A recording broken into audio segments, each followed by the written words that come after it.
মৰমৰ ছাত্ৰ ছাত্ৰীসকল, আজিৰ ক্লাছত আমি প্ৰথম অধ্যায় সম্বন্ধ আৰু ফলনটো আৰম্ভ কৰিম। তো ইয়াৰ আগৰ ক্লাছসমূহত মৌলক আৰু নিৰ্ণায়ক আলোচনা কৰা হৈছে। যিসকলে চোৱা নাই তেওঁলোকে সেইবিলাক চাব পাৰা। মই ডিছক্ৰিপশ্যনত লিংক দি দিম গোটেই প্লেলিষ্টটোত, তাৰ পৰা চাব পাৰিবা। ঠিক আছে। তো আজি প্ৰথম টপিক হ'ল সম্বন্ধ।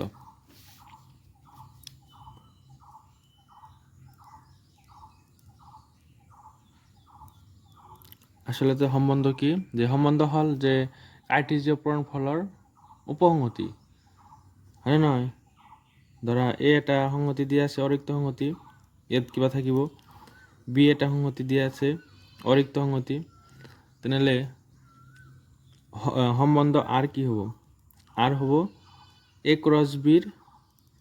ক্ৰছ বিৰ উপসংহতি। ঠিক আছে।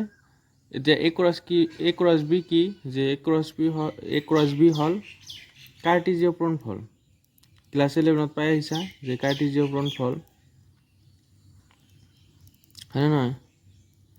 ধৰা এ ইকুৱেল টু যদি 1,2 থাকে, বি ইকুৱেল টু ধৰা এ আৰু বি আছে, তেনেহ'লে এ ক্ৰছ বি কেনেকৈ বাহিৰ কৰে? 1ৰ লগত 1, 1ৰ লগত এ, তাৰপিছত 1ৰ লগত বি ব্ৰেকেট হ'ব, তাৰপিছত 2ৰ লগত এ আৰু 2ৰ লগত বি। ঠিক আছে। এনেকৈ কাৰ্টেজীয় পূৰণফল বাহিৰ কৰে। আৰু এই কাৰ্টেজীয় পূৰণফলৰ উপসংহতিত কি কয়? সম্বন্ধ কয়। ঠিক আছে। সম্বন্ধক আৰেৰে বুজোৱা হয়। যদি তোমাৰ আৰ ইকুৱেল টু তুমি 5 পোৱা, তেনেহ'লে তাক ক'ব ৰিক্ত সম্বন্ধ। ঠিক আছে।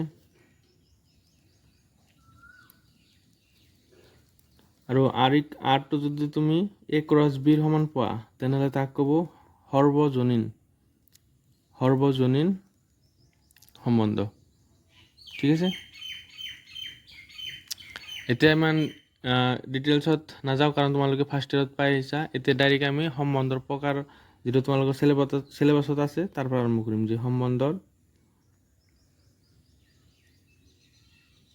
প্ৰকাৰ, তেনেহ'লে প্ৰথম হ'ল যে প্ৰতিফলনীয়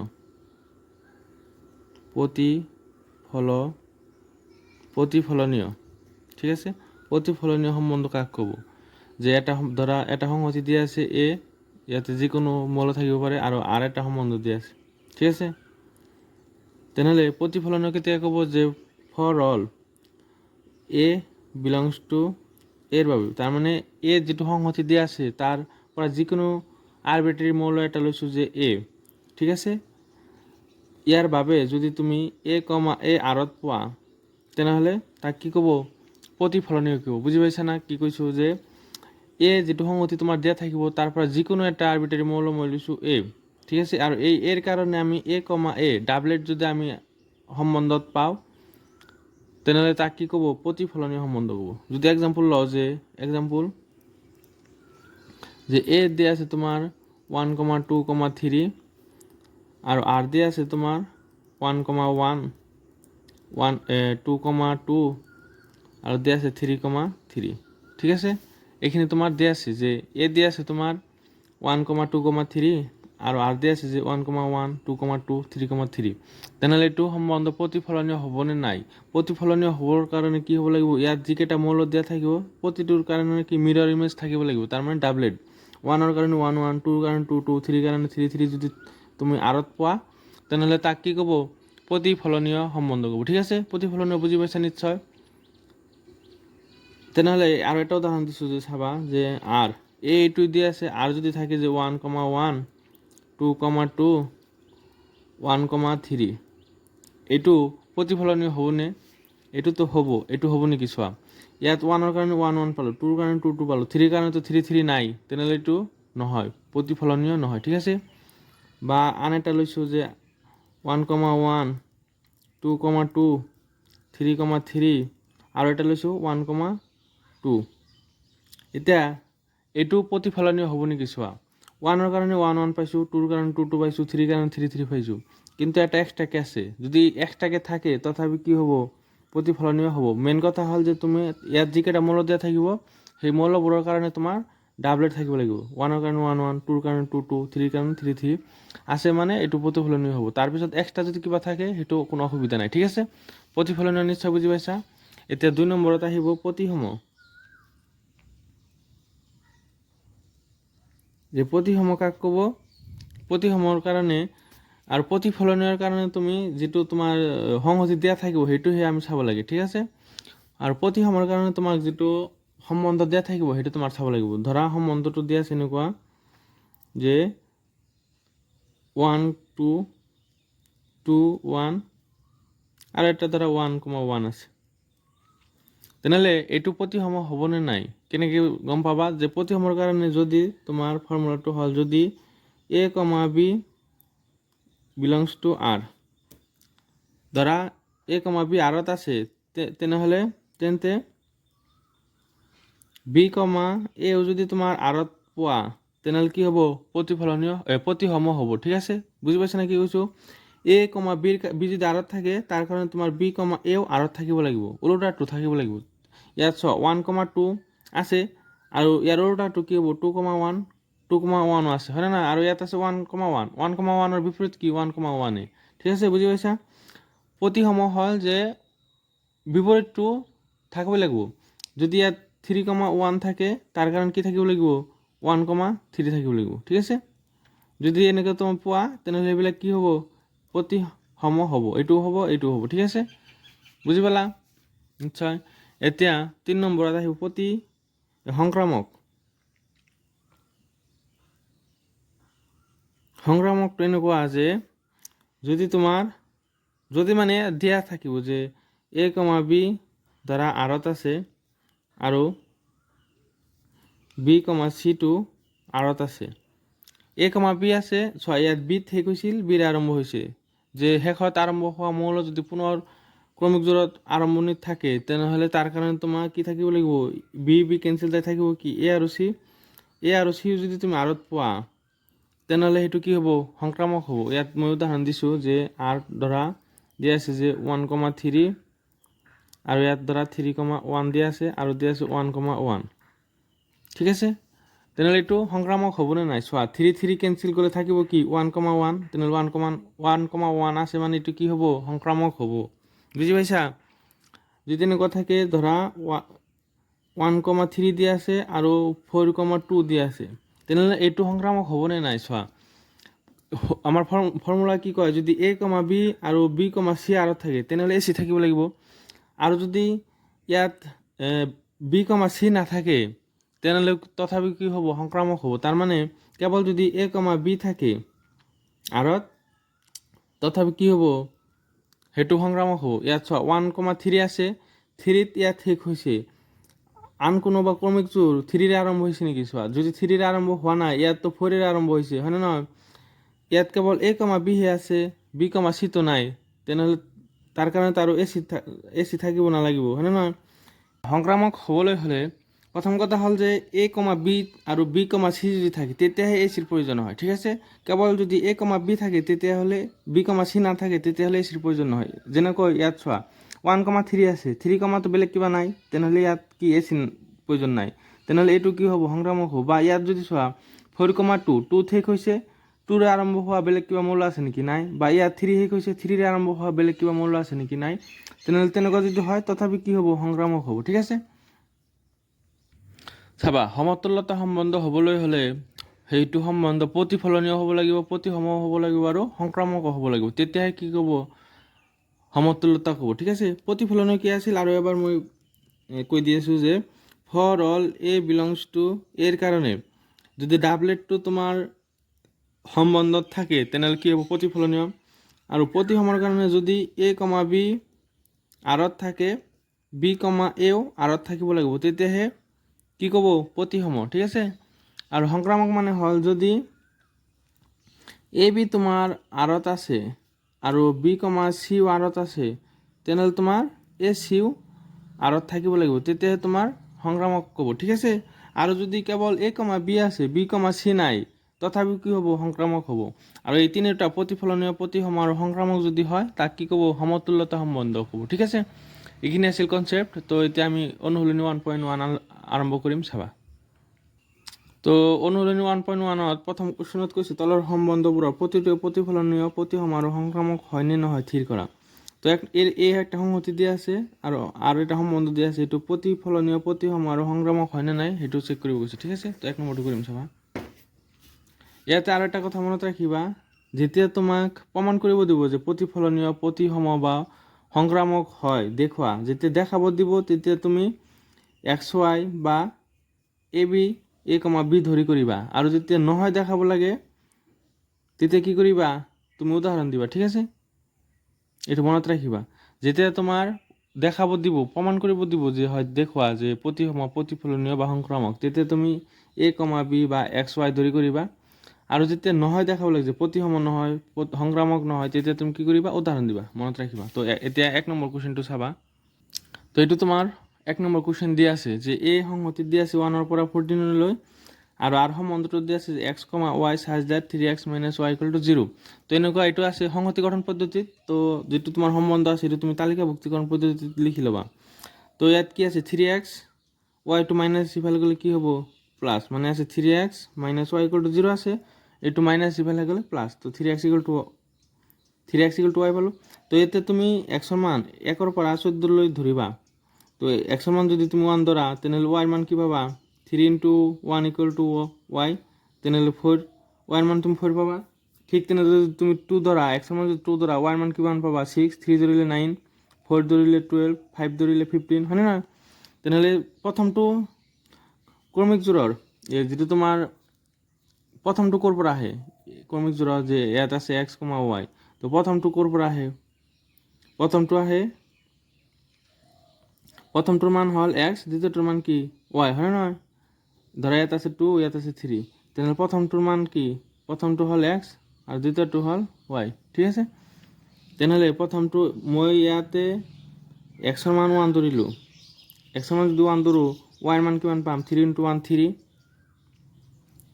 xৰ মান 2 ধৰিলোঁ, 2 × 3 6, xৰ মান মই 3 ধৰিলোঁ, 3 × 3 9, যেতিয়া 4 ধৰিবা কিমান হ'ব, 4 × 3 12, আৰু যেতিয়া 5 ধৰিবা 5 × 3 15, কিন্তু 15টো ইয়াত আছে জানো, ইয়াততো নাই, তেনেহ'লে 15টো নহয়। তুমি xৰ মান 5 ধৰিব নোৱাৰিবা, কাৰণ 5 ধৰিলে 15 আহে, 15টো ইয়াত নাই। বুজি পাইছা না, তেনেহ'লে এইকেইটাই হ'ব। বুজি পাইছা। এতিয়া প্ৰতিফলনীয় প্ৰতিসম আৰু সংক্ৰামক হয় নে নাই তাৰ বাবে চেক কৰিম। যে প্ৰথম প্ৰতিফলনীয়ৰ বাবে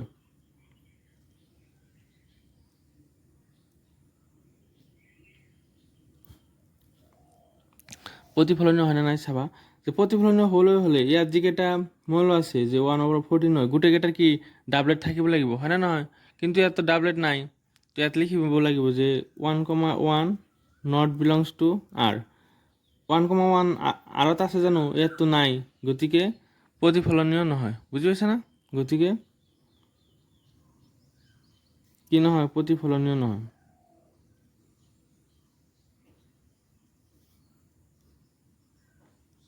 তাৰপিছত প্ৰতিসম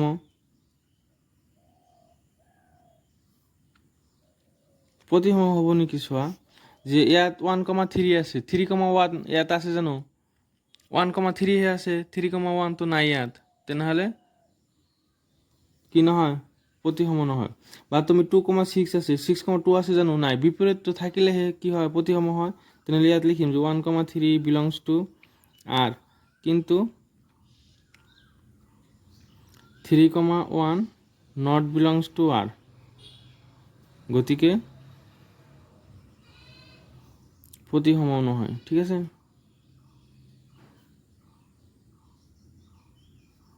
তিন নম্বৰত চাবা সংক্ৰামক।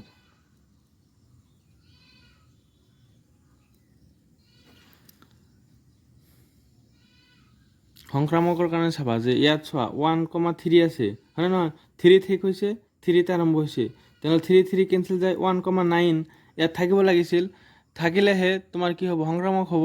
কিন্তু 1,9টো নাই, ইয়াত যদি তুমি 3 কেঞ্চেল কৰা আৰু ইয়াত যদি 3 কেঞ্চেল কৰা থাকে কি 1,9, মানে ইয়াত চোৱা A, B আছে আৰু কি B, C আছে। যদি A, B আৰু B, C থাকে, তাৰ কাৰণে কি থাকিব লাগে, A, C থাকিব লাগে, কিন্তু ইয়াতে A, C নাই, কাৰণ A, C মানে কি 1,9 জানো ইয়াত আছে নাই, গতিকে কি নহয়, সংক্ৰামক নহয়। ইয়াত লিখিবা যে 1,3 বিলংছ টু আৰ আৰু 3,9 বিলংছ টু আৰ, কিন্তু 1,9 not belongs to R, 1,9 not belongs to R, গতিকে কি নহয়, সংক্ৰামকো নহয়। ঠিক আছে,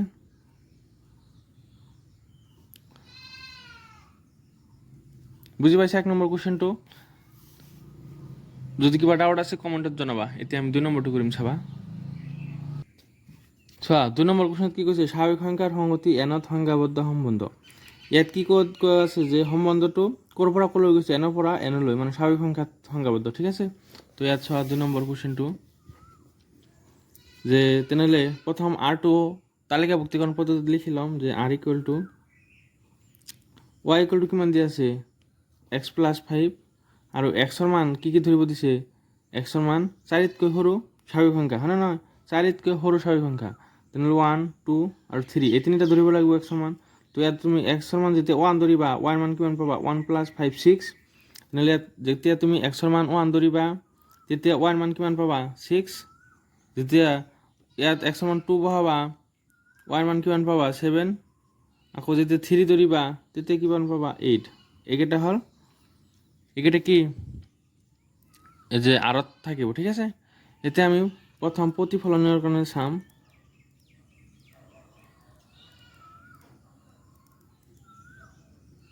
যে প্ৰতিফলনীয় হ'বনে নাই চোৱা।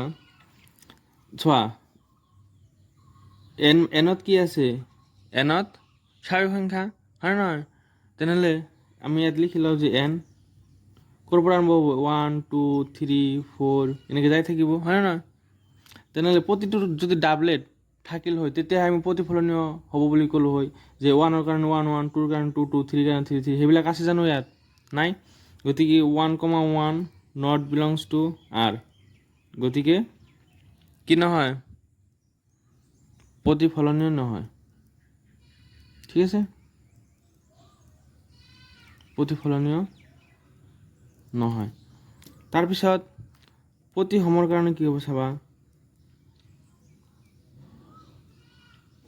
প্ৰতিসমৰ কাৰণে প্ৰতিটো ক্ৰমিক জোৰৰ ইয়াত চোৱা, এইবিলাক কি, এইবিলাকৰ ওলোটাটো থাকিব লাগিব, মানে মিৰাৰ ইমেজ। 1,6ৰ কাৰণে 6,1 থাকিব লাগিব, 2ৰ কাৰণে 7, 2,7ৰ কাৰণে 7,2 থাকিব লাগিব, হয়নে নহয়। বিপৰীতটো থাকিলেহে কি কওঁ আমি, প্ৰতিসম। কিন্তু ইয়াত 1,6 আৰত আছে যেনিবা, কিন্তু 6,1 আৰত আছে, আৰতটো নাই, তেনেহ'লে কি নহয়, প্ৰতিসমও নহয়। ঠিক আছে, প্ৰতিসম নহয়। ঠিক আছে, সংক্ৰামকৰ কাৰণে চাবা, সংক্ৰামক হ'বনে নাই। এতিয়া চোৱা, সংক্ৰামকৰ কাৰণে যদি a, b, সংক্ৰামকৰ কাৰণে যদি ইয়াতে লিখিছোঁ যে a, b যদি তোমাৰ আৰত থাকে আৰু b, c যদি আৰত থাকে, তেতিয়াহে তোমাৰ ac ৰ প্ৰয়োজন হ'ব। ঠিক আছে, ac আৰত থাকিব লাগিব তেতিয়াহে। যদি কেৱল a, b আছে, b, c নাই, তেনেহ'লে ac ৰ প্ৰয়োজন নাই। ঠিক আছে, তেনেহ'লে ইয়াত চাম যে 1,6, 2, ইয়াত 6ত শেষ হৈছে, 6ত আৰম্ভ হোৱা কোনোবা ক্ৰমিক জোৰ আছে নেকি, নাই। 7ত শেষ হৈছে, 7ত আৰম্ভ হোৱা বেলেগ কিবা ক্ৰমিক জোৰ আছে নেকি, নাই। 8ত আৰম্ভ হৈছে, শেষ হৈছে, 8ৰে আৰম্ভ হোৱা বেলেগ কিবা মূল আছে নেকি, নাই। ইয়াত যদি ধৰা 8, কিবা থাকিল হয়, তেতিয়াহে আমাৰ এচিৰ প্ৰয়োজন হলাক হয়। কিন্তু ইয়াত কি আছে, কেৱল ab2 হৈ আছে, bcটো নাই। তাৰমানে যিটোত শেষ হৈছে সেইটোৰে আৰম্ভ হোৱা বেলেগ কিবা ক্ৰমিক জোৰ আছে নেকি, নাই। তেনেহ'লে এইটো কি হ'ব, সংক্ৰামক হ'ব, যে সংক্ৰামক হ'ব। বুজি পাইছা না। ইয়াত লিখিবা যে কেৱল a, b belongs to R, b, c তো নাই আৰত, গতিকে a, c বিলংছ টু আৰৰ প্ৰয়োজন নাই।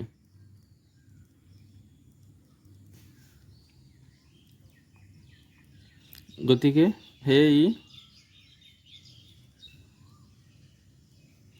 সংক্ৰামক হ'ব। ঠিক আছে, সংক্ৰামক হ'ব। ঠিক আছে, সংক্ৰামক হ'ব। এতিয়া 3 নম্বৰ কুৱেশ্যনটো চোৱা যে ইয়াত কি কৈছে সংহতি এ দিয়া আছে এটা সংজ্ঞাবদ্ধ সম্বন্ধ ওয়াইৰ দ্বাৰা এক্স বিভাজ্য ঠিক আছে এইটো অসমীয়াত অলপ কুৱেশ্যনটো মিষ্টেক আছে যেটো হ'বই নোকোৱা ওয়াই ইজ ইংলিছত আছে y is divisible by x ঠিক আছে এইটো হ'ল কুৱেশ্যন তো এতিয়া 3 নম্বৰটো কৰিম চাবা তো 3 নম্বৰ কুৱেশ্যন এইটো দিয়া আছে যে এটা সংহতি দিয়া আছে আৰু কি দিয়া আছে ওয়াই এক্সৰ সম্পূৰ্ণ অবিভাজ্য হয় না তেনেহ'লে ইয়াতে আৰু এটা লিখি লৈছোঁ যে এ 1,2,3 4 5 6 ঠিক আছে সম্বন্ধটো ক'ৰ পৰা ক'লৈ আছে এৰ পৰা এলৈ তেনেহ'লে প্ৰথমত আমি এক তালিকাভুক্তিকৰণ পদ্ধতি লিখি ল'ম তেনেহ'লে কি হ'ব চাবা কি কৈছে ওয়াই এক্সৰ সম্পূৰ্ণ অবিভাজ্য তাৰমানে ধৰা ইয়াত আছে 2 ইয়াত 4 মানে 2 2 4ত সম্পূৰ্ণৰূপে হৰণ যাব লাগিব সেইবিলাক ক্ৰমিক জোঁট হৈ আমি ইয়াত ল'ম আৰত ঠিক আছে আৰত কোনবিলাক ক্ৰমিক জোঁট আহিব যিবিলাক প্ৰথমটো দ্বিতীয়টোত সম্পূৰ্ণৰূপে হৰণ যায় তেনেহ'লে চোৱা 1 1 হ'ব হয়নে নহয় তাৰপিছত কি হ'ব 1 2 হ'ব 1 3 হ'ব 1 4 হ'ব 1 5 হ'ব 1 6 হ'ব ঠিক আছে কাৰণ 1 1 ৰ মাজত হৰণ যায় 1 2 ৰ মাজত হৰণ যাব 1 3 ৰ মাজত হৰণ যাব 1 4 ৰ মাজত হৰণ যাব ঠিক আছে তাৰপিছত 2 ত যদি যাওঁ 2 2, 2 2 3 হৰণ যাব না যায় 2 4 হৰণ যাব হয় না 2 4 হৰণ যাব তাৰপিছত 2 6 হৰণ যাব হয় না আৰু কিবা আছে নেকি নাই তাৰপিছত 3 3 3 ৰ মাজত হৰণ যাব আৰু কি হৰণ যাব 3 6 ৰ মাজত হৰণ যাব হয় না তাৰপিছত 4 4 ৰ মাজত হৰণ যাব 5 5 ৰ মাজত হৰণ যাব আৰু কি যাব 6 6 ৰ মাজত হৰণ যাব ঠিক আছে কাৰণ প্ৰথমটো দ্বিতীয়টোত সম্পূৰ্ণৰূপে হৰণ যাব লাগিব সেইবিলাক ক্ৰমিক জোঁটহে আৰত বহিব ঠিক আছে এতিয়া প্ৰতিফলনীয় এই সময় আৰু সংক্ৰামক হয় না নাই চাম যে প্ৰতিফলনীয় হ'বলৈ হ'লে ইয়াত যে যি 6টা মৌল আছে প্ৰতিটোৰে কি থাকিব লাগিব মিৰৰ ইমেজ বা ডাবলেট থাকিব লাগিব মানে 1 ৰ কাৰণে 1 1 2 ৰ কাৰণে 2 2 3 ৰ কাৰণে 3 3 চোৱা আছে নে নাই 1 1 আছে তাৰপিছত 2 2 আছে 3 3 আছে 4 4 আছে 5 5 আছে 6 6 আছে গতিকে কি হ'ব প্ৰতিফলনীয় হ'ব ঠিক আছে যে for all a belongs to R কাৰণে যে ইয়াত চোৱা 1,1 বিলংস টু আৰ 2,2 একেবাৰে লিখিছোঁ যে 1,1 2,2 3,3 4,4 5,5 আৰু কি 6,6 বিলংস টু কি হ'ব আৰ ঠিক আছে গতিকে কি হ'ব প্ৰতিফলনীয় হ'ব গতিকে প্ৰতিফলনীয় হ'ব ঠিক আছে এতিয়া 2 নম্বৰটো চাবা 2 নম্বৰত কি সংক্ৰামক হ'বনে নাই চোৱা সৰি 2 নম্বৰত আছিল প্ৰতিসম হ'বনে নাই চোৱা প্ৰতিসমৰ কাৰণে আমাৰ কি চাব লাগিব বিপৰীত আছে নে নাই মানে 1 2 ৰ কাৰণে 2 1 আছে নে নাই চোৱা ইয়াত 2 1 আছে ক'ৰবাত নাই গতিকে এইটোৱে লিখি দিয়া যে 1,2 আৰত আছে কিন্তু 2,1 আৰত নাই যিকোনো এটা দেখালেই হ'ব তুমি 1,3 দেখাব পাৰিবা যে 1,3 আৰত আছে 3,1 আৰত নাই যিকোনো এটা উদাহৰণ দিবা যে এইটো নাই সেইকাৰণে কি হ'ব প্ৰতিসম নহয় ঠিক আছে গতিকে যিকোনো এটা উদাহৰণ দিলেই হ'ব গতিকে প্ৰতিসম নহয় ঠিক আছে ইয়াৰ পিছত চাবা 3 নম্বৰত কি হ'ব সংক্ৰামক ঠিক আছে সংক্ৰামক হ'বলৈ হ'লে ইয়াত চোৱা 1,2 2,1 আছে নেকি ইয়াত নাই চাওঁ যে ইয়াত কি আছে 1,6 ইয়াত চোৱা 1,2 আছে ইয়াত 2 শেষ হৈছে 2ত আৰম্ভ হৈছে যে 2ত শেষ হৈ 2ত আৰম্ভ হৈছে গতিকে কি লাগিব এচি লাগিব কাৰণ 1,6 লাগিব হয় নহয় 2 2 কেঞ্চেল যায় 1,6 আছে তাৰপিছত আৰু বাকীবোৰো এনেকৈ চাব লাগিব বা তুমি এইটো এনেকৈও চেক কৰিব পাৰিবা যে এনেকৈ প্ৰতিটো চেক কৰিলে অসুবিধা হ'ব হয়নে নহয় তুমি এনেকৈ এই বিধেৰেও কৰিব পাৰিবা যে ধৰা যদি a, b belongs to R হয় আৰু b, c belongs to R হয়, তেনেহ'লে a b যদি আৰত আছে তাৰ মানে কি হ'ব, ইয়াত কি কৈছে যে y x ৰে সম্পূৰ্ণৰূপে বিভাজ্য, তাৰ মানে কি হ'ব ইয়াত হ'ব b টো a ৰে হৰণ যাব, হয় নহয়, আৰু হৰণ যায় কিবা এটা পাম, আমি ধৰি ল'লোঁ m পালোঁ, তেনেহ'লে ইয়াৰ পৰা আমি b ৰ মান কিমান পাম, বৰ্গপূৰণ কৰিলে a m পাম। আকৌ এইটো যদি কৈছে যে b c আৰত আছে, তেনেহ'লে কি হ'ব c by b equal to কি হ'ব, যিকোনো একটা নাম দিলোঁ n, তেনেহ'লে ইয়াৰ পৰা c ইকুৱেল টু আমি কি পাম b n। ইয়াত যদি b ৰ মান বহাই দিওঁ, b ৰ মান কি পাম পাইছোঁ a m, তো ইয়াত a m বহাই দিলোঁ a m ইনটু n, তেনেহ'লে c equal to a k ধৰিলোঁ যে এইখিনি য'ত k equal to m n, ঠিক আছে। তেনেহ'লে c by a equal to আমি কিমান পালোঁ, কিবা এটা পালোঁ, হয় নহয়। চোৱা এইটো লাইনৰ পৰা যদি আমি এইটো লাইন লিখিব পাৰিছোঁ যে a, b যদি আৰত থাকে b বাই a m লিখিব পাৰোঁ, তেনেহ'লে এইটো লাইনৰ পৰা আমি এইটো লিখিব পাৰিম নে নাই যে a, c belongs to R, কাৰণ a b যদি আৰত থাকে আমি b by a equal to m লিখিব পাৰোঁ, তেনেহ'লে c by a equal to something পাইছোঁ মানে কি a, c আৰত আছে, হয় নে নহয়, তেনেহ'লে ইয়াৰ পৰা আমি লিখিব পাৰিম যে সংক্ৰামক হ'ব, ঠিক আছে, সংক্ৰামক হ'ব। তেনেহ'লে 3 নম্বৰটো কমপ্লিট। 4 চাবা। চোৱা 4 নম্বৰত কি কৈছে যে অখণ্ড সংখ্যাৰ সংহতি দিয়া আছে জেডত, সংজ্ঞাবদ্ধ সম্বন্ধটো এইটো দিয়া আছে, এইটো আমাক চেক কৰিব লাগিব। তেনেহ'লে সম্বন্ধটো আৰৰ পৰা আৰ, জেডৰ পৰা জেডলৈ গৈছে, তাৰমানে কি জেড মানে কি হ'ব যে -2 ডেছ ডেছ ডেছ -2 -1 0 1 2 এনেকৈ যাই থাকিব, হয় নহয়।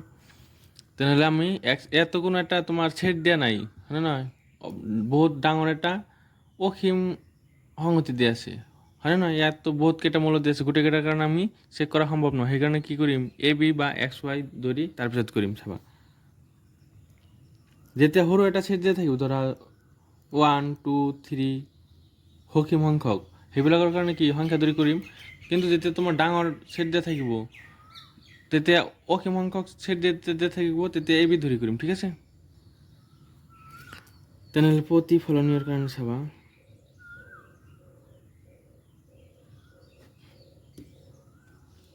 কি কৈছে যে এক্স মাইনাছ ৱাই এটা অখণ্ড সংখ্যা ফৰ অল।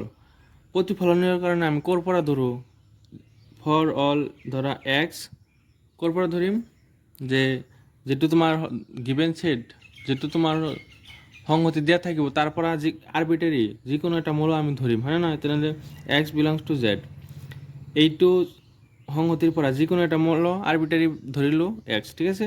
এতিয়া আমি দেখাব লাগিব যে এ, এ আৰত থাকিব, তেতিয়াহে ক'ব পাৰিম প্ৰতিফলনীয়, হয় নহয়। তেনেহ'লে চাবা এক্সৰ ঠাইত কি বহাম, যে x minus x equal two কিমান পাম 0, হয় নহয়, 0টো এটা অখণ্ড সংখ্যা, হয় নে নাই, 0টো অখণ্ড সংখ্যা হয়, গতিকে আমি ক'ব পাৰিম কি যে x, x belongs to R, ঠিক আছে, গতিকে প্ৰতিফলনীয় হ'ব।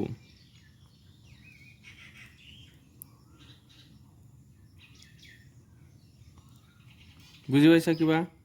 চোৱা তাৰমানে কি এই আৰত সেইবিলাক তোমাৰ ক্ৰমিক জোৰ বহিব, যিবিলাক এক্স প্ৰথমটোৰ পৰা দ্বিতীয়টো মাইনাছ কৰিলে অখণ্ড সংখ্যা পোৱা যাব, ঠিক আছে।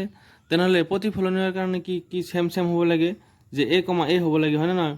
তেনেহ'লে আমি এক্স কি ল'ম, যে এক্স ইয়াতো এক্স ল'ম, হয় নে নহয়, চেম ল'ব লাগিব, কাৰণ ডাবলেট ল'ব লাগে। তেনেহ'লে এক্সৰ পৰা যদি আমি এক্স মাইনাছ কৰোঁ 0 পাম, 0টো কি অখণ্ড সংখ্যা, গতিকে এইটো কি হ'ব প্ৰতিফলনীয় হ'ব। এতিয়া প্ৰতিসমৰ কাৰণে চাবাচোন, প্ৰতিসমৰ কাৰণে কি লিখিব লাগে, যে যদি এক্স, ৱাই আৰত থাকে, যদি এইখিনি লিখিছোঁ মানে কি এইখিনি তোমাৰ দিয়া আছে, তেনেহ'লে এইখিনি দিয়া আছে মানে কি এক্স মাইনাছ ৱাই এটা অখণ্ড সংখ্যা হ'ব, যে এক্স মাইনাছ ৱাই যিকোনো এটা অখণ্ড সংখ্যা লিখা তুমি, যে এম লিখিলোঁ, ঠিক আছে, আৰু এমটো কি অখণ্ড সংখ্যা, ঠিক আছে। এইখিনি তোমাৰ দিয়া আছে, যে এতিয়া আমি দেখাব লাগে যে ৱাই, এক্স আৰত থাকিব, যদি মানে কি যদি এইখিনি তোমাৰ দিয়া আছে, এতিয়া আমি দেখাম যে Y minus x equal two কিবা এটা পাম যিটো অখণ্ড সংখ্যা হ'ব আৰু y, x আৰত থাকিব। এইখিনি দেখালেহে তুমি ক'ব পাৰিবা যে প্ৰতিসম হ'ব। ঠিক আছে, এতিয়া যদি আমি মাইনাছ কমন লওঁ তেতিয়া কি হ'ব, y মাইনাছ এক্স হ'ব আৰু ইয়াতেও কি হ'ব, m বিলংছ টু z। ঠিক আছে, এতিয়া দুয়োফালে যদি মাইনাছেৰে পূৰণ কৰোঁ তেনেহ'লে কি পাম যে y minus x equal two minus m। এতিয়া চোৱা মাইনাছ সংখ্যা -3 -2 বা মাইনাছ যিমানে নোলোৱা কিয় সেইবিলাক কি হয়, সেইবিলাক অখণ্ড সংখ্যা হয় নে নহয়? অখণ্ড সংখ্যা মানে কি, ঋণাত্মক 0 প্লাছ ধনাত্মক, হয় নে নহয়? তাৰমানে কি মাইনাছ এমটো কি হ'ব, অখণ্ড সংখ্যা হ'ব। এতিয়া চোৱা আমি এইটো লাইনৰ পৰা এইটো লাইন লিখিছিলোঁ যে এক্স ৱাই যদি আৰত থাকে তেনেহ'লে আমি কি লিখিব পাৰোঁ, x minus y equal to m যিটো অখণ্ড সংখ্যা। এতিয়া এইটো লাইনৰ পৰা যদি এইটো লাইন লিখিব পাৰোঁ তেনেহ'লে এইটো লাইনৰ পৰা আমি কি লিখিব পাৰিম, Y comma x belongs to R লিখিব পাৰিম নে নাই? এক্স কমা ৱাই যদি আৰত থাকে তেনেহ'লে কি লিখিছিলোঁ, এক্স মাইনাছ ৱাই। এতিয়া Y minus x belongs two এটা অখণ্ড সংখ্যা, তেনেহ'লে আমি কি লিখিব পাৰিম, ৱাই কমা এক্সো আৰত থাকিব। ঠিক আছে, তেনেহ'লে কি হ'ব, প্ৰতিসম হ'ব। গতিকে প্ৰতিসম হ'ব। এতিয়া 3 নম্বৰটো চাবা, সংক্ৰামক।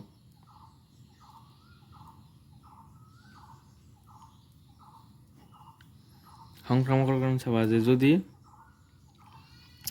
এক্স কমা ৱাই তোমাৰ আৰত থাকে আৰু ৱাই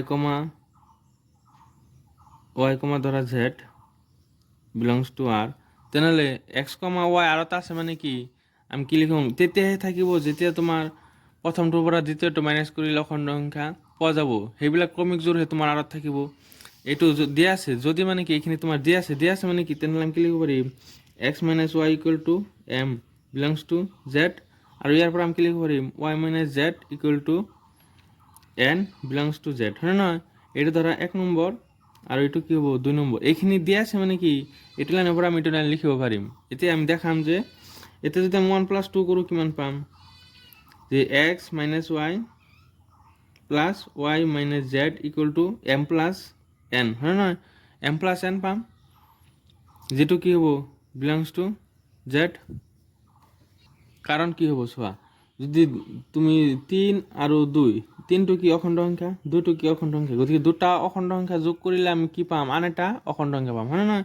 ইয়াতে এমটো অখণ্ড সংখ্যা, ইয়াতে জেড এনটো অখণ্ড সংখ্যা, গতিকে এম আৰু এন প্লাছ কৰিলে কি পাম, সেইটো এটা অখণ্ড সংখ্যা পাম। এতিয়া চোৱা ৱাই কেঞ্চেল, থাকিব কি x minus Z equal to m plus n যিটো অখণ্ড সংখ্যা, হয় নে নহয়? এতিয়া চোৱা এইটো লাইনৰ পৰা আমি কি লিখিছিলোঁ, x comma Y belongs to R আছিল, তেতিয়া আমি লিখিছিলোঁ এক্স মাইনাছ ৱাই। এতিয়া কি আছে, এক্স মাইনাছ জেড আছে, তেনেহ'লে আমি কি লিখিব পাৰিম ইয়াৰ পৰা, x comma Z belongs to R. বুজি পাইছা না? এইটো লাইনৰ পৰা যদি এইটো লাইন লিখিব পাৰোঁ তেনেহ'লে এইটো লাইনৰ পৰা এইটো লাইন লিখিব পাৰিম নে নাই? গতিকে কি হ'ব, সংক্ৰামক হ'ব। ঠিক আছে, যদি ক'ৰবাত ডাউট থাকে কমেণ্ট ছেকশ্যনত জনাবা। ঠিক আছে, তো এতিয়া 5 নম্বৰ কৰিম চাবা। চোৱা 5ৰ 8 নম্বৰ, 5ত 5টা কুৱেশ্যন দিয়া আছে। তো প্ৰথম কুৱেশ্যনটো দিয়া আছে যে, আৰু সংহতিটো কি দিয়া আছে, এখন চহৰৰ সকলো মানুহৰ সংহতি, আৰু এই নম্বৰ কুৱেশ্যন দিয়া আছে, সম্বন্ধটোত দিয়া আছে যে এক্স আৰু ৱাই একে ঠাইতে কাম কৰে। ঠিক আছে, এইটো আমাক চেক কৰিব লাগে প্ৰতিফলনীয়, প্ৰতিসম আৰু সংক্ৰামক হয় নে নাই। তেনেহ'লে প্ৰথমটো চাম যে প্ৰতিফলনীয় হ'বলৈ হ'লে আমাক কি দেখাব লাগে যে এ comma A belongs to R, for all A belongs to R কাৰণে এইখিনি আমাক দেখাব লাগে, হয় নে নহয়? তেনেহ'লে ইয়াত আমি ধৰি ল'ম যে for all x belongs to A, যে এৰ পৰা যিকোনো এটা মূল্য ধৰি ল'লোঁ এক্স আৰ্বিট্ৰেৰীভাৱে। ঠিক আছে, এতিয়া চাবা যে এক্স আমাৰ সম্বন্ধটো কি দিয়া আছে, এক্স আৰু ৱাই একে ঠাইতে কাম কৰে, তেনেহ'লে দুয়োটা কি ল'ব লাগে, ছেম ল'ব লাগে। তো এক্সৰ ঠাইতো এক্স লিখিম, ৱাইৰ ঠাইতো কি লিখিম, তেনেহ'লে ইয়াৰ পৰা আমি কি লিখিব পাৰিম যে এক্স আৰু এক্সে একে ঠাইতে কাম কৰে। ঠিক আছে, মই আৰু মই একে ঠাইতে কাম কৰোঁ, লিখিব পাৰিম নে নাই? যেনেকুৱা তুমি আৰু তুমি ক্লাছ 12ত পঢ়া, হয় নে নহয়? এইটো সঁচা না মিছা? যদি সঁচা তেনেহ'লে কি হ'ব, প্ৰতিফলনীয় হ'ব, আৰু যদি মিছা তেনেহ'লে প্ৰতিফলনীয় হয়। তেনেহ'লে এক্স আৰু এক্সে একে ঠাইতে কাম কৰে, এইটো সঁচা, তাৰমানে আমি কি লিখিব পাৰিম, x comma x belongs to R. আৰু এইটো যদি লিখিব পাৰিছোঁ তেনেহ'লে কি হ'ব, প্ৰতিফলনীয় হ'ব, প্ৰতিফলনীয় হ'ব। ঠিক আছে, আকৌ সংক্ৰামকৰ কাৰণে চাবা,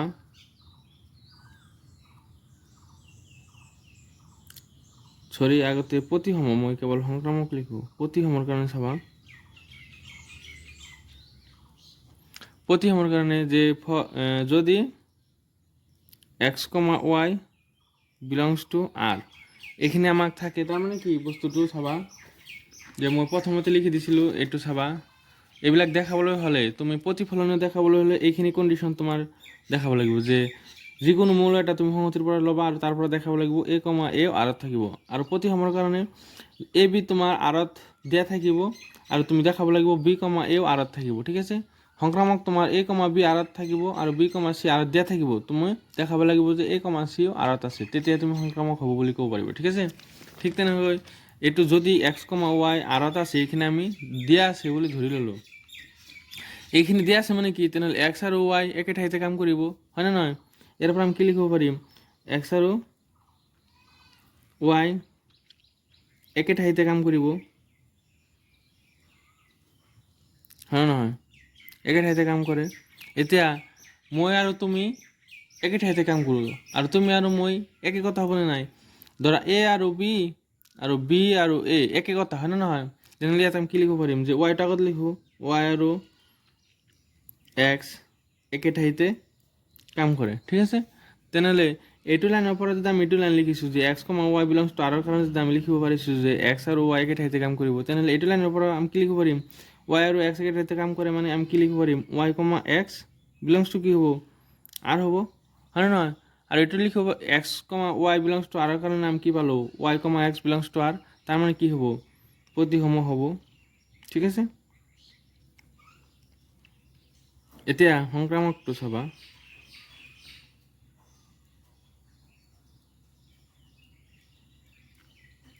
যে সংক্ৰামক তেনেহ'লে সংক্ৰামৰ কাৰণে আমাৰ কি কণ্ডিশ্যন আছিল যদি x comma Y belongs to R আৰু Y belongs to Z belongs to R তেনেহ'লে কি হ'ব চাবা এইটো বিলংছ টু আৰ দিয়া আছে মানে কি এক্স আৰু ওয়াই একে ঠাইতে কাম কৰিব আৰু ওয়াই আৰু জেডে একে ঠাইতে কাম কৰিব ঠিক আছে তো এইটো লাইনৰ পৰা আমি কি লিখিব পাৰিম যে এক্স আৰু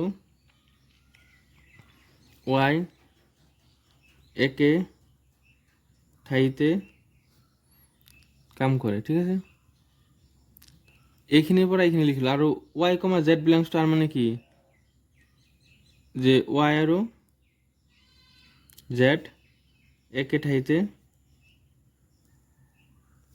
কাম কৰে ঠিক আছে এতিয়া চোৱা এক্স আৰু ওয়াই একে ঠাইতে কাম কৰে ওয়াই আৰু জেড এক্স আৰু ওয়াই একে ঠাইতে কাম কৰে আকৌ ওয়াই আৰু জেড একে ঠাইতে কাম কৰে তাৰমানে কি হ'ব এক্স আৰু জেড একে ঠাইতে কাম কৰিব হয়নে নহয় এক্স ওয়াই জেড তিনিজনে একে ঠাইতে কাম কৰে হয়নে নহয় তেনেহ'লে ইয়াৰ পৰা আমি কি লিখিব পাৰিম এক্স আৰু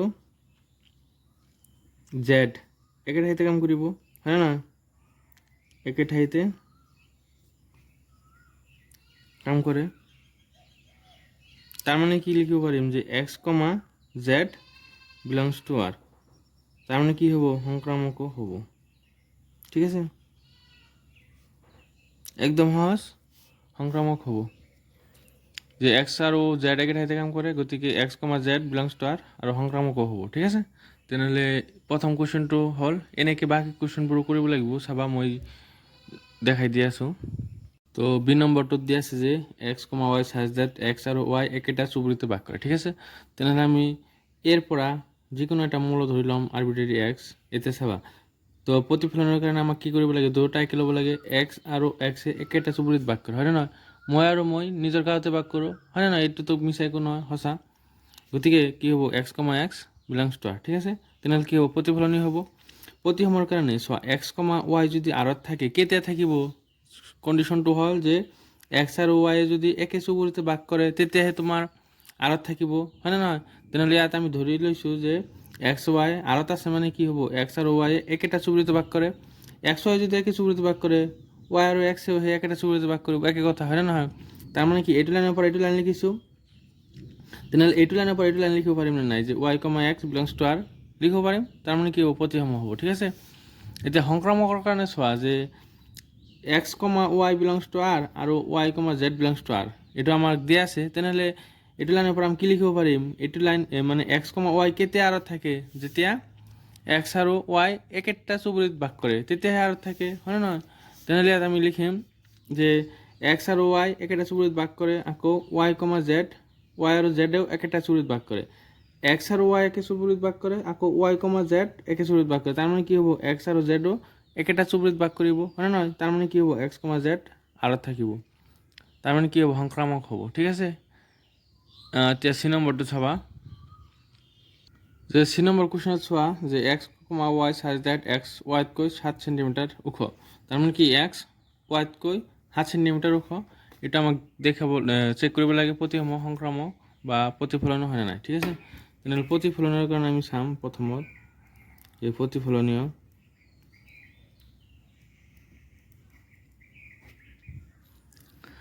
প্ৰতিফলনৰ কাৰণে আমি যিকোনো এটা আৰবিটাৰী মূল্য ধৰা যে এক্স ক'ৰ পৰা ধৰি ল'ম, এক্স বিলংছ টু এ। আমাৰ কি দিয়া আছিল যে এখন চহৰৰ সকলোবিলাক মানুহ, হয় না? এখন চহৰৰ সকলো মানুহ। এতিয়া প্ৰতিফলনীয় হ'বৰ বাবে আমাক কি ল'ব লাগিব, দুয়োটা। ইয়াতে যদি এক্স লওঁ, ইয়াতো এক্স ল'ব লাগিব। তেনেহ'লে ইয়াৰ পৰা আমি কি লিখিব পাৰিম, ইয়াৰ পিছত line for all x belongs to, হয় না? তো ইয়াৰ পিছত লিখিব লাগিব যে x equal to x plus 7, কাৰণ দুয়োটাই কি ল'ব লাগে, আগৰ বোৰতো লৈছিলোঁ, হয় নহয়? ইয়াতে যদি এক্স লৈছোঁ, ইয়াতে এক্স ল'ব লাগিব প্ৰতিফলনীয়ৰ কাৰণে। তেনেহ'লে কোনো এটা সংখ্যা ধৰা এক্সৰ ঠাইত যদি 2 লওঁ, 2টো কি হাততকৈ 2টো কি 2 প্লাছ 7 এইটো পচিবল হ'ব নেকি, সমান হ'ব নেকি? কোনো এটা সংখ্যা নিজতকৈ বা কোনো এজন মানুহ নিজতকৈ 7 চেণ্টিমিটাৰ কেনেকৈ ডাঙৰ হ'ব, এইটো পচিবল নহয়, কাৰণ এইটো সঁচা নহয়, হয় নহয়, মিছা। তাৰ কাৰণে কি লিখিব পাৰিম এতেকে যে x comma x not belongs to R. বুজি পাইছা না?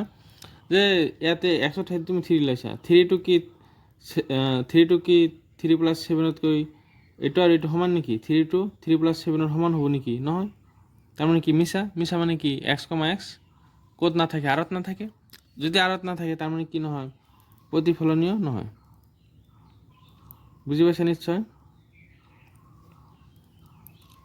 তুমি যেতিয়া প্ৰতিফলনীয় চেক কৰিবা দুয়োটাই কি ল'বা, বুজি পাইছা না? যে ইয়াত যদি তুমি এ লৈছা, ইয়াতো কি ল'ব লাগিব, এ ল'ব লাগিব। ঠিক আছে, এতিয়া 2 নম্বৰত প্ৰতিসম। প্ৰতিসমত কি আছিল যে যদি এক্স কমা ৱাই আৰত থাকে, তেনেহ'লে আমি কি লিখিব পাৰিম, ধৰি লৈছোঁ এক্স কমা ৱাই আৰত আছে, তেনেহ'লে ইয়াত কি লিখিম যে x equal two Y plus 7, হয় নহয়? এটা আমি লিখিব পাৰিম। এতিয়া ৱাই ইকুৱেল টু কি হ'ব চাবা, ৱাই ইকুৱেল টু কি হ'ব, ৱাই ইকুৱেল টু হ'ব যে এক্স মাইনাছ 7, হয় নহয়? Y equal to x minus 7, কিন্তু আমাৰ হ'ব লাগিছিল কি আচলতে, যদি এক্স কমা ৱাইৰ কাৰণে আমি কি পাইছোঁ যে x equal two Y plus 7, তেনেহ'লে ৱাই কমা এক্সৰ কাৰণে আমাক কি পাব লাগিছিল যে ৱাই ইকুৱেল টু যে এক্স প্লাছ 7 পাব লাগিছিল, হয় নহয়? এক্স প্লাছ 7 পাব লাগিছিল, তেতিয়াহে তোমাৰ প্ৰতিসমহলাক হয় যে এক্স কমা ৱাইৰ কাৰণে এইটো আৰু ৱাই কমা এক্সৰ কাৰণে এইটো পালেহে তোমাৰ ক'ব পাৰিলোঁ হয় যে এক্স ৱাই আৰত আছে, তেনেহ'লে ৱাই এক্সো আৰত থাকিব। কিন্তু আমি ইয়াত কি পালোঁ, আমি পালোঁ যে Y equal to x minus 7, হয় নহয়? তেনেহ'লে এইটোতো হ'ব নোৱাৰে, নট ইকুৱেল টু হ'ব যে not equal to x minus 7। তেনেহ'লে ইয়াৰ পৰা আমি কি লিখিব পাৰিম যে Y comma x not belongs to R. বুজি পাইছা না?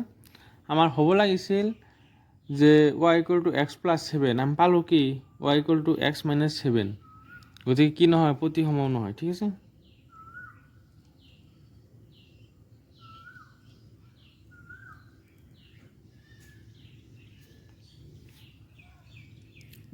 তাৰপিছত আমি লিখিম 3 নম্বৰত চাবা সংক্ৰামক।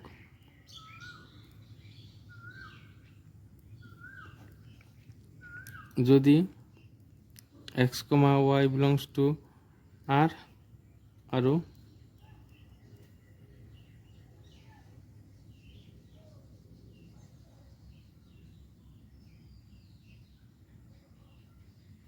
বা ইয়াত তুমি লিখিব পাৰিবা ইকুৱেল টু ইমান not equal to x plus 7, ইয়াতে নিদি ইয়াতে ইকুৱেল থাকক। ঠিক আছে, ইয়াতে দিয়া not equal to x plus 7, গতিকে y, x not belongs two, ঠিক আছে, ইয়াতে ইকুৱেল টু থাকক। তেনেহ'লে যদি এইটো আৰত আৰু y, z belongs two r, তাৰমানে আমি কি লিখিব পাৰিম ইয়াত, এইটো ক্ৰমিক জোৰ তেতিয়া আৰত থাকিব যেতিয়া এইটো কণ্ডিশ্যন ছেটিছফাই কৰিব। তেনেহ'লে এইটো লিখিম যে ইয়াৰ পৰা আমি কি লিখিব পাৰিম, x equal two y plus 7, আৰু ইয়াত কি লিখিব পাৰিম y equal to z plus 7, হয় নহয়, এইটো লিখিব পাৰিম। তো এইটো হ'ল 1, তো এইটো হ'ল 1 নম্বৰ, এইটো হ'ল 2 নম্বৰ, ঠিক আছে। তো 1 ইমপ্লাই যদি আমি কৰোঁ এক্স ইকুৱেল টু y এর মান কিমান পাইছোঁ z প্লাছ 7, তো আর মান ইয়াত বহাই দিম z প্লাছ 7 প্লাছ 7, তো এক্স ইকুৱেল টু আমি কিমান পালোঁ z প্লাছ 14, হয় নহয়, কিন্তু আমাৰ পাব লাগিছিল কি আসলতে, চোৱা এক্স কমা ৱাইৰ কাৰণে y প্লাছ 7, y কমা জেডৰ কাৰণে z প্লাছ 7, আমাক শেষত কি দেখাব লাগে যে এক্স কমা জেড, হয় নহয়, এক্স কমা জেডৰ কাৰণে আমাক কি পাব লাগিছিল যে x equal to z plus 7 পাব লাগিছিল, হয় নহয়, কিন্তু আমি কি পালোঁ z plus 14 not equal to z plus 7, এই আগৰটো নিচিনাকৈ, হয় নহয়, not equal to z plus 7, তাৰ মানে কি নহয় যে X plus Z not belongs to R, তেনেহ'লে সংক্ৰামক নহয়, ঠিক আছে।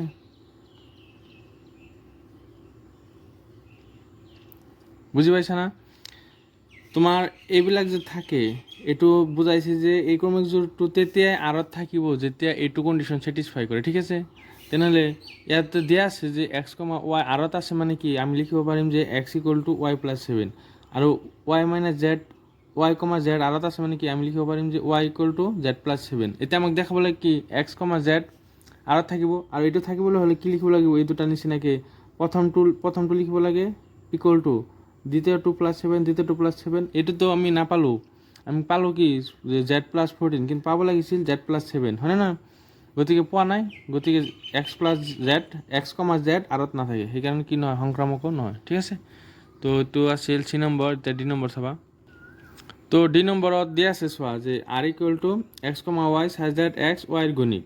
তেনেহ'লে আমি এৰ পৰা যিকোনো এটা আৰবিটাৰী মূল্য ধৰি ল'ম আগৰবিলাকৰ নিচিনাকৈ, তাৰপিছত কি লিখিম যে এৰ ঘৈণীয়েক নহয়, এ নিজে নিজৰ ঘৈণীয়েক হ'ব পাৰিব নেকি, এইটোতো পচিবল নহয়, সেইকাৰণে কি নহয় এ comma a not belongs to R. যদি এৰ ঘৈণীয়েক হলাক হয় তেতিয়া বিলংছ টু আৰ হলাক হয়, আগত যেনেকৈ কৰিলোঁ তোমাৰ এ নম্বৰ আৰু বি নম্বৰ, ঠিক তেনেদৰে এইটো চোৱা নিজে নিজৰ ঘৈণীয়েক কেনেকৈ হ'ব, এইটো তুমি চা কথা, সেইকাৰণে কি নহয় এৰ ঘৈণীয়েক নহয়, যাৰ বাবে এ comma a not belongs to R, প্ৰতিফলন নহয়। আকৌ চাবা ইয়াতে কি এক্স ৱাইৰ ঘৈণীয়েক আছিল, হয় নহয়, তেনেহ'লে আমি প্ৰতিফলনৰ কাৰণে দুটাকে ল'ব লাগে, ইয়াতে যদি এক্স লওঁ ইয়াতে এক্স ল'ব লাগে, মই ইয়াত এ লৈছোঁ, গতিকে এৰ ঘৈণীয়েক নহয়, যদি হয় দিওঁ তেনেহ'লে এইটো মিছা কথা হ'ব, অসত্য হ'ব, হয় না নহয়। এতিয়া প্ৰতি সময় চাবা যে এ কমা বি আৰত আছে, তাৰমানে কি হ'ব এ বিৰ ঘৈণীয়েক, ইয়াতে এ, এইটো হ'ল বি, তেনেহ'লে এ বিৰ ঘৈণীয়েক তুমি এক্স ৱাই ল'ব পাৰিবা, অসুবিধা নাই, যে এ বিৰ ঘৈণীয়েক আকৌ বি এৰ ঘৈণীয়েক হ'ব নেকি, নহয়, মিছা কথা, তাৰমানে কি b comma a not belongs to R, মোৰ ঘৈণীয়েক, মোৰ ধৰা এইটো হ'ল এৰ ঘৈণীয়েক বি, আকৌ বিৰ ঘৈণীয়েক এ হ'ব নেকি, নহয়, কাৰণ এইটোতো মেল এইটো ফিমেল, হয় নহয়, তেনেহ'লে ইয়াৰ ঘৈণীয়েক এইটো হ'ব পাৰিব নেকি, নহয়, এইটো মিছা, গতিকে কি নহয় বি কমা এ আৰত নাথাকিব, ঠিক আছে।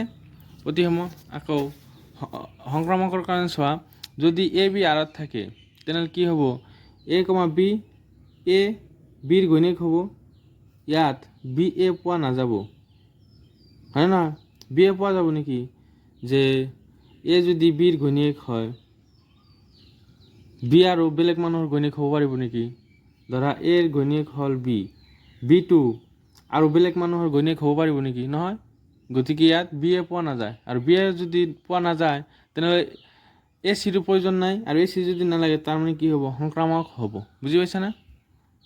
এতিয়া ই নম্বৰটো চাবা, এইটো হ'ল ই নম্বৰত তোমাৰ সম্বন্ধটো দিয়া আছে যে এক্স ৱাইৰ পিতৃ, এইটো সেই দিন নিচিনাকৈ চাবা যে প্ৰতিফলনীয় ফাৰ্ষ্টত কি ধৰি ল'ম, প্ৰথমত কি ল'ব লাগে যে ইয়াতো যিটো লোৱা ইয়াতো সেইটো ল'ব লাগে, তেনেহ'লে এ কমা এৰ পিতৃ নিজে নিজৰ পিতৃ কেনেকৈ হ'ব নোৱাৰে, তাৰ মানে কি নহয় এ comma a not belongs to R, নিজে তাৰ নিজৰ পিতৃ হ'ব নোৱাৰে। ঠিক তেনেদৰে ইয়াতে চোৱা এ comma b belongs to R, তেনেহ'লে কি হ'ব এ যদি বিৰ পিতৃ হয় বি এৰ পিতৃ হ'ব পাৰিব নেকি? নহয়। তাৰ মানে কি নহয় b comma a not belongs to R. ঠিক আছে, এ যদি বিৰ পিতৃ হয় বি এর কেনেকৈ পিতৃ হ'ব, হয় না নহয়? গতিকে নহয়, নহয় যদি কি নহয় প্ৰতিসম নহয়। আকৌ সংক্ৰামকৰ কাৰণে চোৱা, যদি এ বি আৰত থাকে আৰু বি চি যদি আৰত থাকে, তাৰমানে এ যদি বিৰ পিতৃ হয় বি যদি চিৰ পিতৃ হয়, এ চাবা বিৰ পিতৃ কোনে এ, আকৌ চিৰ পিতৃ কোনে বি, হয় না নহয়? এতিয়া এ চিৰ পিতৃ হ'ব পাৰিব নেকি? নহয়। তাৰমানে কি নহয় এইটো সংক্ৰামক নহয়। ঠিক আছে, এই চি আৰত নাথাকে তো সংক্ৰামক নহয়। ঠিক আছে, যদি কিবা ডাউট থাকে কমেণ্টত জনাবা। নেক্সট কুৱেশ্যন আমি 2 নম্বৰটো কৰিম, চাবা। 2 নম্বৰ কুৱেশ্যনত চোৱা কি কৈছে যে দেখুওৱা যে বাস্তৱ সংখ্যাৰ সংগতি আৰত সংখ্যাবদ্ধ সম্বন্ধ R A comma B such that A less than equal to B square, প্ৰতিফলনীয় নহয়, প্ৰতিসম নহয়, সংক্ৰামকো নহয়। যেতিয়া তোমাক নহয় দেখাব লাগে তেতিয়া মই কি কৈছিলোঁ উদাহৰণ দিবা। ঠিক আছে, তো এতিয়া 2 নম্বৰটো কৰিম, চাবা। তো এটা আমাৰ সম্বন্ধ দিয়া আছে, তো আমি দেখাব লাগে প্ৰতিফলনীয় নহয়, প্ৰতিসমও নহয়, সংক্ৰামকো নহয়। তেনেহ'লে প্ৰথমত প্ৰতিফলনীয়ৰ বাবে চাম। ঠিক আছে, তো নহয় দেখাব লাগে, নহয় দেখাবলৈ হ'লে উদাহৰণ দিবা। ঠিক আছে, চাবা যে মই লৈছোঁ যে হাফ আৰু সম্বন্ধটো ক'ৰ পৰা ক'লৈ গৈছে, বাস্তৱ সংখ্যাৰ পৰা বাস্তৱ সংখ্যা। তেনেহ'লে 1/2 কি বাস্তৱ সংখ্যা, হয় নহয়? তেনেহ'লে এইটো ক'ত থাকিব, আৰত থাকিব। আৰ মানে বাস্তৱ সংখ্যা, সংহতিটোত তোমাৰ কি দিয়া আছে বাস্তৱ সংখ্যা। ঠিক আছে, বাস্তৱ সংখ্যাৰ পৰা মই যিকোনো এটা লৈছোঁ যে হাফ লৈছোঁ। ঠিক আছে, এতিয়া চাবা এই হাফটো তোমাৰ আৰত তেতিয়াই থাকিব যেতিয়া এই কণ্ডিশ্যনটো ছেটিছফাই কৰিব। এতিয়া যদি মই লিখোঁ half less than equal to half square, কিমান পাম? Half less than equal to 1/4 পাম, হয় নে নহয়? 1/4, তেনেহ'লে 1/2 ডাঙৰ নে 1/4 ডাঙৰ? এইটো মিছা, অসত্য। তাৰমানে কি নাথাকে, হাফ 1/2, 1/2 আৰত নাথাকিব। বুজি পাইছে না?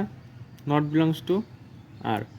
যদি এইটো সত্য হলাক হয় তেতিয়াহ'লে কি হলাক হয়, 1/2 আৰত থাকিলেও হয়। ঠিক আছে, তাৰপিছত 2 নম্বৰত চাবা প্ৰতিসম, যে ধৰি লৈছোঁ যে প্ৰতিসমৰ কাৰণে -1,3 বিলংছ টু আৰ। তেনেহ'লে ইয়াতে কি হ'ব, ইয়াত বহাই চাম যে -1 less than equal to 3 square, তো আমি কিমান পাম? -1 লেছ দেন ইকুৱেল টু 9। এইটো সঁচা। এতিয়া 3,-1ৰ কাৰণে যদি সঁচা হয় তাৰমানে কি হ'ব, প্ৰতিসম হ'ব। এতিয়া 3,-1ৰ বাবে চাম, তেনেহ'লে ইয়াত প্ৰথমটোত বহাব লাগে। ইয়াত কি আছে, A less than equal to B square, তো ইয়াত 3 বহাম, less than equal to -1 square, তেনেহ'লে কিমান হ'ব? 1 হ'ব। এতিয়া এইটো সঁচা না মিছা? এইটো মিছা, কাৰণ 3টো ডাঙৰ 1টো সৰু, এইটো নহয়। তাৰমানে কি নহয়, 3,-1 নট বিলংছ টু আৰ। ঠিক আছে, প্ৰতিসম হ'বলৈ হ'লে কি হ'ব লাগিব, -1 3 যদি আৰত থাকে 3,-1 আৰত থাকিব লাগিব, কিন্তু ইয়াত আমি নাপালোঁ। তাৰমানে কি নহয়, প্ৰতিসম নহয়। ইয়াত লিখিব লাগিব যে প্ৰতিফলনীয় নহয়, প্ৰতিফলনীয় নহয়, প্ৰতিসমও নহয়, প্ৰতিসম নহয়। ঠিক আছে, তাৰপিছত 3 নম্বৰত কি হ'ব, সংক্ৰামক।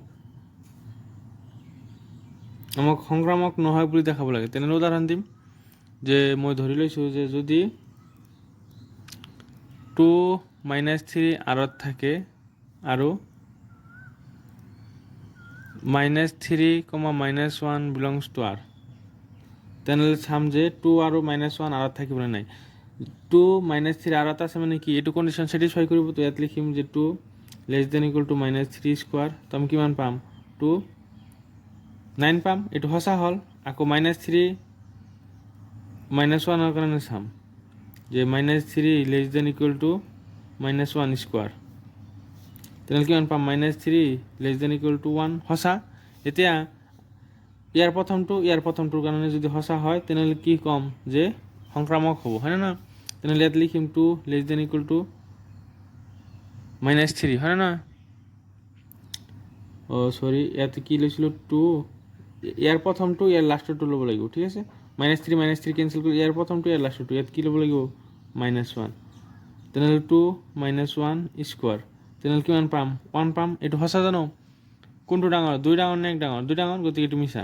তাৰমানে কি হ'ব ইয়াৰ পৰা আমি কি লিখিব পাৰিম যে 2 - 1 নট বিলংছ টু আৰ, তাৰমানে সংক্ৰামক নহয়। ঠিক আছে, সংক্ৰামক নহয়। বুজি পাইছা না? যেতিয়া নহয় কয় তেতিয়া তুমি উদাহৰণ দিবা, আৰু যেতিয়া কয় যে দেখুওৱা তেতিয়া তুমি AB বা XY যি হয় ধৰি দেখুৱাবা। ঠিক আছে, নিশ্চয় বুজি পাইছা? যদি ক'ৰবাত কিবা ডাউট থাকে কমেণ্ট ছেকশ্যনত জনাবা। ঠিক আছে, তেনেহ'লে 2 নম্বৰটো হ'ল। এতিয়া আমি 3 নম্বৰটো কৰিম চাবা। তো 3 নম্বৰত এইটো দিয়া আছে প্ৰতিফলনীয় প্ৰতিসম আৰু সংক্ৰামক হয়নে নাই পৰীক্ষা কৰিবলৈ কৈছে। এনেকুৱা অংক আগত এটা কৰিছিলোঁ একে। তো চাবা, প্ৰথমত প্ৰতিফলনীয়ৰ কাৰণে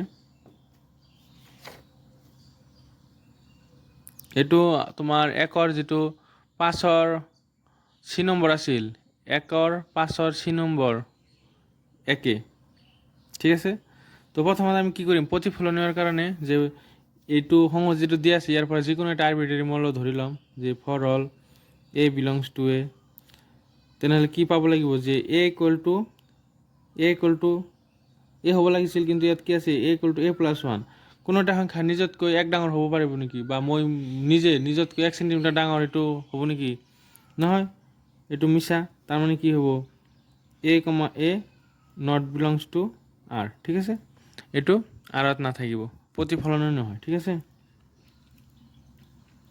প্ৰতিফলনীয় নহয়। তাৰপিছত 2 নম্বৰত যদি আমি চাওঁ প্ৰতিসমৰ কাৰণে কি হ'ব চাবা,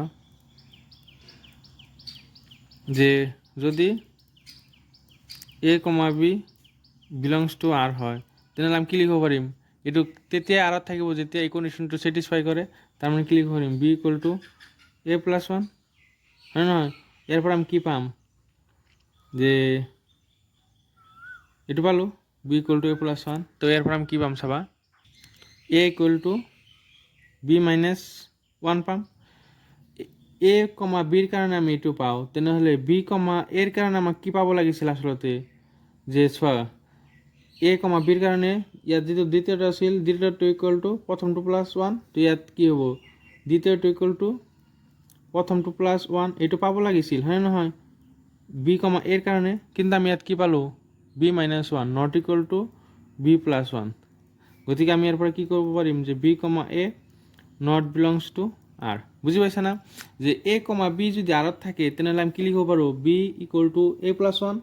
এতিয়া B, A আৰত থাকিবলৈ হ'লে আমি কি লিখিব লাগিব A ইকুৱেল টু মানে দ্বিতীয়টো ইকুৱেল টু প্ৰথমটো +1। তেনেহ'লে কিন্তু ইয়াত আমি কি পালোঁ যে A ইকুৱেল টু B-1 হে পালোঁ, B+1টো পোৱা নাই। তাৰমানে কি B, A আৰত নাথাকে। ঠিক আছে, তাৰমানে কি নহয়, প্ৰতিসম নহয়। বুজাব পাৰিছোঁ নিশ্চয়। আৰু সংক্ৰামকৰ কাৰণে যদি চাবা,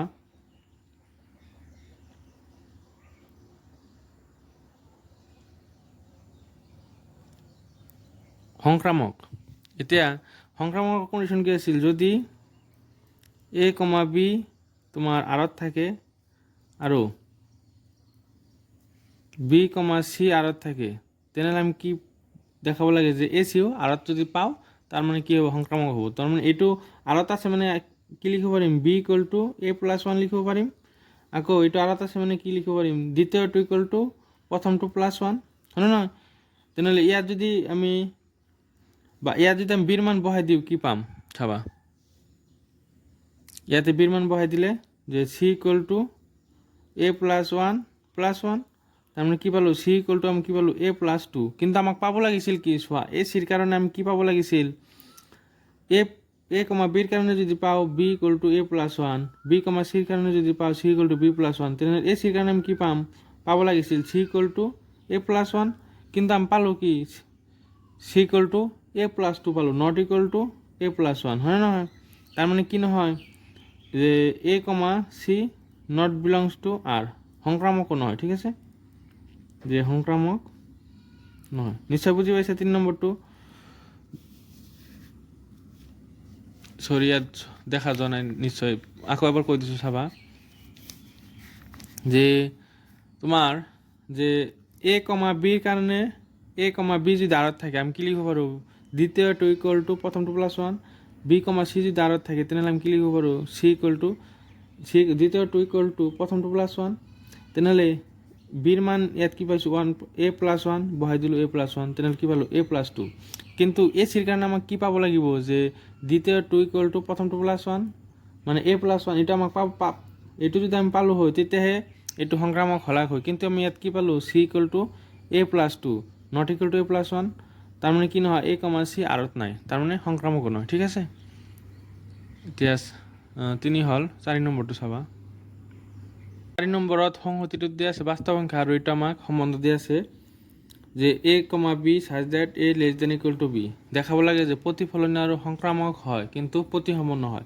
যেতিয়া হয় দেখাব লাগে তেতিয়া এ বি বা এক্স ৱাই ধৰি কৰিম, আৰু যেতিয়া নহয় দেখাব লাগে মানে প্ৰতিসমৰ কাৰণে এক্সাম্পল দিম। ঠিক আছে, তেনেহ'লে প্ৰথমত প্ৰতিফলনীয়।